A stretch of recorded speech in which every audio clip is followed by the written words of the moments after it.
When I was teaching the Special Forces Advanced Urban Combat Committee, during that time frame, we actually had guys go over to Afghanistan.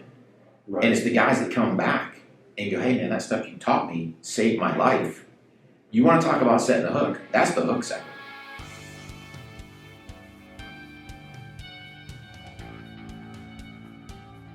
You train an entire group worth of guys.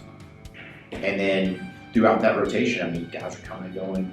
And I mean, it's the little accolades, for lack of better terms, and you're like, yeah, dude, that was at least for me what sold me on the whole training perspective.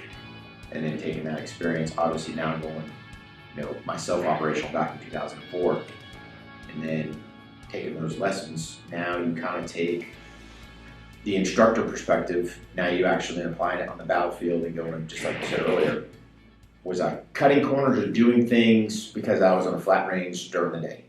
And then you get some experience and go, hey, I need to do this, I need to do that, I need to make sure that my techniques are universal, just not doing, daylight stuff, also works at night. So why am I working two different techniques? My stuff should be the same across the board.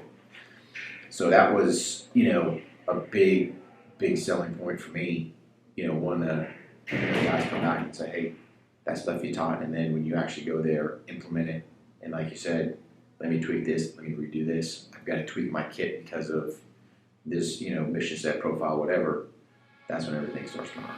I was sold on the teaching perspective back when I was Special Forces Advanced Urban Combat Committee instructor. And really it was the accolades of the guys coming back, that the techniques I taught them on the range was what saved their life in combat. So there's no greater reward than somebody coming back and going, hey man, that stuff you taught me saved my life. So it wasn't, the whole premise behind War HOGG Tactical wasn't, hey, I'm getting ready to retire, I need to do something. This thing was built really back in the 90s from that training I was doing with the Advanced Urban Combat Committee. And then fast forward, yes, I've got, Desert Storm under my belt, but wasn't really a whole bunch to draw from there. 2005, go back operational on the battlefield. And now this is when you start proving these techniques. Hey, this works, this doesn't. I need to ensure that my techniques work both day and night. Because at the end of the day, I can't be training for two separate, a daylight technique and a nighttime technique. It's got to be universal across the board. And that's the same thing we do with War HOGG Tactical. So everything is a building block process where that building block methodology will get you, whether it's a daylight engagement, a nighttime engagement, and then we take my experience from both the instructor side and the actual combat side, and we blend that into our training company. Yeah, so the parallels between, if you want to say, the military and civilian side. So first of all, everyone has this concept that the military is just out there spraying and praying, for lack of better terms, and that's not the case. Especially in special operations, it's very surgical shooting. And in essence, we're paid not to shoot. So you try to take that mindset or that decision-making capability back to your civilians while you're instructing them in the range. And again, we just don't teach civilians, we teach military and law enforcement agencies as well. So it's taking that mindset of, it can be done, let me just say this, it's hard to duplicate on a flat range because again, you've got a two-dimensional piece of paper. But if you can do some force-on-force stuff with people where they actually can see what does hostile intent look like. If I'm sitting here and all of a sudden I bow up and I'm starting to reach for something, that would draw to you, hey, but if you've never seen it, a lot of people aren't going to pick it up. So it's trying to take these experiences that I've had overseas to go, this is what I saw, this is what people do. Because at the end of the day, good people do certain things, bad people do certain things. And they're very easy to pick up. People, how do you know? Because I've seen it. So you try to take that and pass that on to your students. Because again, if I'm carrying a firearm for my personal protection, again, I've got to be aware of my surroundings, what's going on. But at the same token, I've got to be able to try to read things. Now, does it mean that I'm in a state of paranoia? No, it's a state of awareness.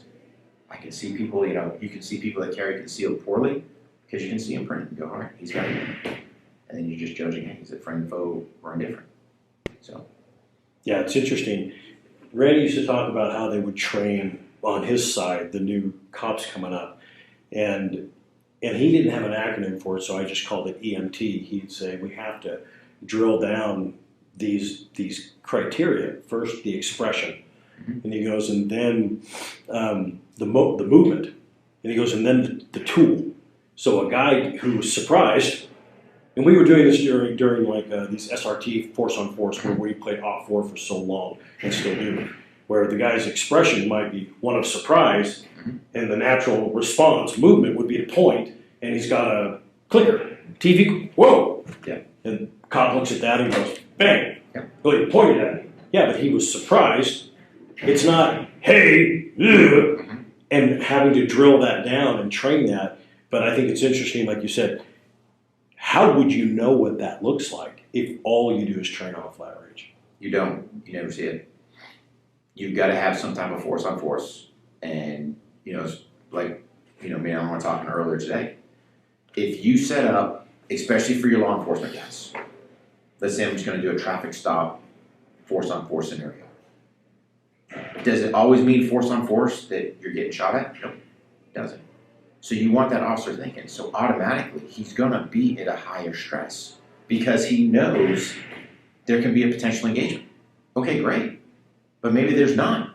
So you've got to get him in the mindset, I've got to play this out because he's already at the reactive mode. He's not proactive. He's not walking up there guns drawn. It's a traffic stop. But every traffic stop can go lethal like that. And that's what these guys aren't trained for, and that's what they don't do enough of. So, do we sit there and go, is there anything, how do I sit there and either type on the computer, write a citation, however your department does business, yet still be aware of what that driver's doing? You can't, you lose focus at some point. But you've got to have that situational awareness. All right, hey, when I reapproach, what I do this? Do I always go driver's side? Maybe I come up to the passenger side. Why? Because he's expecting me over here. Just, throw things off. So it's trying to get those officers' mindset to go, hey, think about this. If you're the bad guy and had ill intent to yourself, what would you do? And it's just, you try to give them simple tips that they can do. Simple thing like a press check. I had officers argue with me that their gun's loaded. It's a cheap life insurance policy. Just check to make sure your gun's loaded. What's it cost you? A couple seconds of your time. It's easy. But 9 times out of 10, if I'm going to give you my pistol, I'm going to clear it beforehand anyway.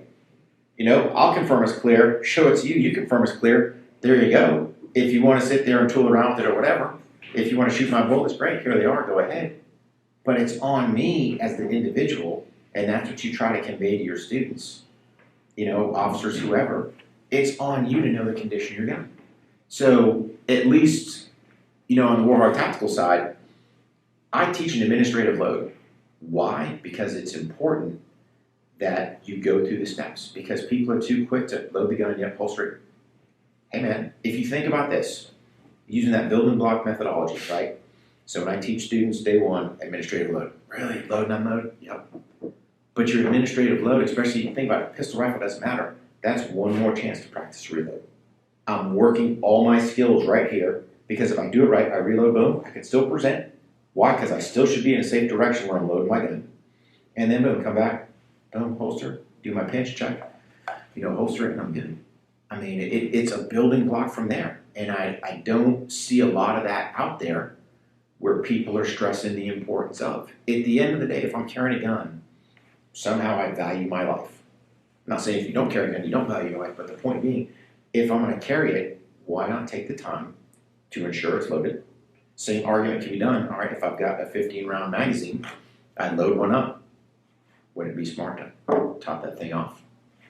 But you don't see that, and I got it. It's. I hate to say range theatrics, but it's range theatrics versus, hey man, if I'm going out for real, I want as many bullets as I can because I might need that last one to finish the fight. Looking at the training side, like you said, as far as individuals, and this is, I'll draw some premise here. Individuals, the way I teach my civilians, the way I teach my law enforcement, the way I teach my military, it's all the same. No one's going to get, hey, here's a tidbit for you, here's a tidbit. Nope. The teaching is the same across the board. If you're carrying a firearm, you're carrying a firearm. Now, what I do different on my Miller LE side, when it comes to the tactics, yes, that's a completely, separate ball of wax. So preferably what I want to do is come in, I want to watch that team actually do their run. So I want to hear their brief, I want to see them get set up, I want to see them do the run of the house, I want to see them hot wash. And then from there, now we can start building. Why? Because, yep, timing is, the time we have for training is short. But if I can sit there and go, hey, here are your shortcomings, here's our plan, here's how we're going to get there, here's how to make you the most efficient, while staying within whatever your charter laws, rules are, we can get you to that point where we're ensuring to the best of our ability, officer, soldier survivability to bring it back home. Pick your poison, doesn't matter. Think about this. Did anybody get behind the wheel and just drive a car? You go through some type of driver's ed. You think about, your professional fighters, players, whatever, they had some type of coaching along the way. I don't care, professional athlete, pick your poison, there's coaches along the way. So I asked the, civilian community, all right, if you're not training and you have no firm foundation to fall back on, what makes them think at that moment when there's hostile intent towards their life that they're going to mysteriously rise to the occasion, because they're not. They're going to basically crumble is what's going to happen. So you think about this, pick your top fighter, I don't care who he is, if he's in your house and you want to get him out, you're not going to rise to the occasion to go fist to fist with that guy if you've never trained anything. I don't care what your passion is, your drive, it's not going to happen. But one thing I do different that I don't see a lot of guys doing is we spend time dry firing our drills prior to even going live. Why? Because I want to teach my students the importance of dry fire. Because everyone's like, oh, I don't have time for the range. Oh, the range costs money. Yeah, you're right, it does. What did dry firing cost you? Nothing. It's time. So I teach them, hey man, here's the deal. You come to my course, you learn kind of the foundation, and then from there, for my self-eval tests, that's where I try to teach them to break everything down. So it's a simple test. Target index, reload in there. Doesn't matter whether you're using rifle, pistol, carbine, it's all the same. But by having a pro timer, you can break all of that down, and now you can find out, hey, where are my flaws? So for example, if it's taking me 5, 6, 7 seconds to conduct a reload, that right there should be a red flag that, all right, now I need to conduct a reload dry fire training session. I've worked it out, whatever my part times are, to start getting them down to where I'm starting to feel comfortable.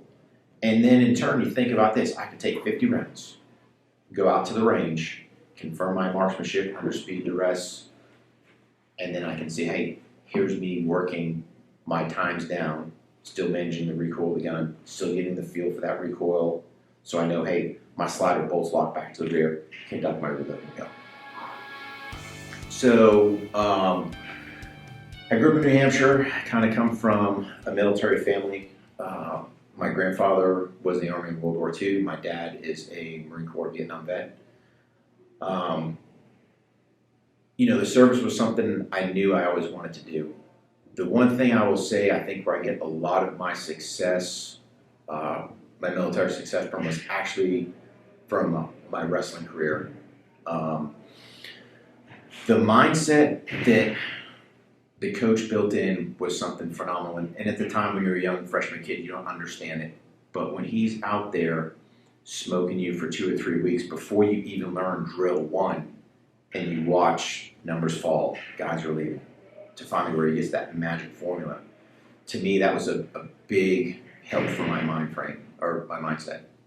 You fast forward onto that, joined the military in '88, down 82nd Airborne, and one of my first squad leaders probably gave me the best leadership advice. So he's like, when you're out there looking at leaders, take both the good and the bad. When you're looking at these guys, you want to take the good, put it in one pocket. But you want to take the bad, you want to put that in the other pocket as well. And the key thing is you don't want to draw from that bad pocket. You want to remember how not to, but always try to draw from the good. And then the other thing that he taught me was it was always about taking care of your guys. So here's a guy, and I use our EIB training, so Expert Infantryman Badge, just a series of tests you have to do in the Army as far as to, for infantrymen. He could have very easily done the minimum, which I've seen plenty of leaders do. It was just a matter of, yep, get you out to training, go do your business. But he made sure that, hey, where's your notebook? Write down the task, conditions, and standards for each one. And then in turn, if we have problems at that station, he's out there spending his own time afterwards making sure we get it. Because again, he had vested interest. And that's where, it started establishing, hey, you take care of your guys. You always put your guys first. So it's no different, hey, when it's time for chow, they're eating first, you're in the back of the bus. Hey, if there's scraps left over for you, great. So you take all that, and that carries on, when I went into Special Forces, and then especially when I went to go instruct at the Special Forces Advanced Urban Combat Committee with 7 Special Forces Group, and it's really taking care of these guys. You want to give them a skill set that we started basically, it was 98, 99, 9/11 hadn't happened yet. So in essence, we're training for something, to come up. And lo and behold, we didn't know it, but it was. So training these guys, techniques that we all think are going to work, but really the solidification on that is when these guys come back home and thank you for, hey, the stuff you taught me saved my life.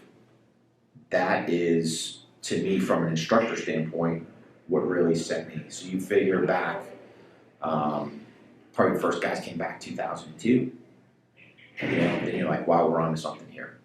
And then shortly thereafter, 2005 is when I start picking up, my rotations going over there. And then using those techniques and understanding that you've got to train for both day and night. And you've got to have techniques that work across the board for both. And then you start going, hey, this one, I had a drama here. This one didn't work here. Or you start becoming more aware of what tools work. So, night vision technology starts coming along. So you got to start understanding your night vision. How does that work? How do you maximize it to your best ability?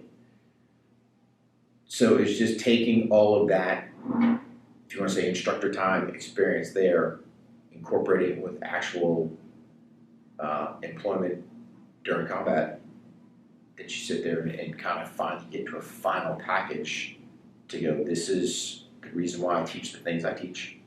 Am I saying that mine are the only techniques? Nope.